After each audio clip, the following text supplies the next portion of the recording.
Welcome to PD TV. ఏపీలో ఎన్నికల ఫలితాలు వచ్చిన దగ్గర నుంచి కూడా వైసీపీ పార్టీ నాయకులు కార్యకర్తల మీద దాడులు ఇంకా కొనసాగుతూనే ఉన్నాయి. వైసీపీ పార్టీ కార్యాలయాల ధ్వంసం అనేది ఇంకా కొనసాగుతూనే ఉంది.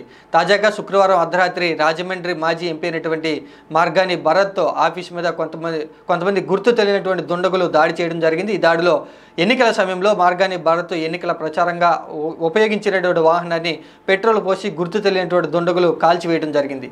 మొత్తంగా ఈ యొక్క దుశ్చర్యలో భాగంగా వాహనం అయితే పూర్తిగా మంటల్లో అయితే కాలి బూడిదవడం జరిగింది.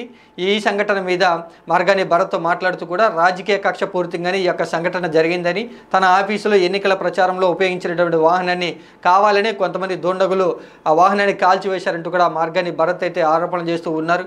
ఈ విషయం గురించి ప్రచార వాహనాన్ని తగలబెట్టడాన్ని, తన యొక్క పార్టీ కార్యాలయం మీద దాడిని పోలీసు ఉన్నతాధికారి దృష్టికి తీసుకువెళ్లి త్వరలోనే నిందితులను పట్టుకోవాలని కోరతానంటూ కూడా మార్గాని భరత్ అయితే చెప్తూ ఉన్నారు.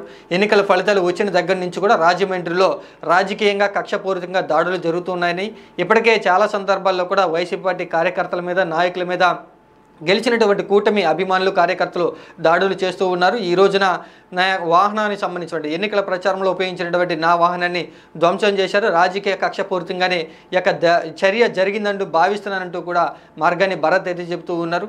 ఎన్నికల ఫలితాలు వచ్చిన దగ్గర నుంచి కూడా రాజకీయంగా రాజమండ్రిలో కొంత ఉద్రిక్త వాతావరణం అయితే నెలకొందని చెప్పవచ్చు.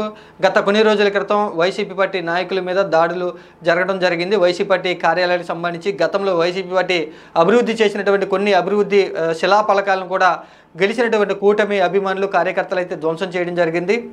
తాజాగా శుక్రవారం అర్ధరాత్రి మాజీ ఎంపీ రీసెంట్గా జరిగినటువంటి ఎన్నికల్లో రాజమండ్రి సిటీ నుంచి ఎమ్మెల్యే అభ్యర్థిగా పోటీ చేసి ఓడిపోయినటువంటి మార్గాని భరత్తో ప్రచార వాహనాన్ని అయితే తగలబెట్టడంతో ప్రస్తుతం రాజమండ్రిలో అయితే కొంత ఉద్రిక్త వాతావరణం అయితే నెలకొంది.